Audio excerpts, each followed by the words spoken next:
तो अब विकास भाई और मैं इधर एक और डेयरिंग जगह पे जाते हुए, और पीछे जो आप मंदिर देख रहे हो वो हजारों साल पुराना है माता जी का।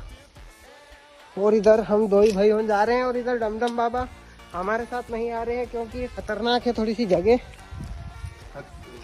खतरों के खिलाड़ी है। की शूटिंग भी यहाँ पे होती है। ओह तारी की तो बहुत ही खतरनाक जगह है भाई साहब। इधर आप देख सकते हैं। यहाँ पे दो कुएं हैं। यहाँ पे दो कुएं हैं, एक है ये गर्म पानी का, एक ठंडा पानी का। पर ये पत्थर इधर सामने गिर चुके हैं, तो यहाँ पे आ गए हैं और उन पे लिख गया है जय श्री राम। पहले यहाँ पे ऐसा बोलते थे कि यहाँ पे गर्म पानी और ठंडा पानी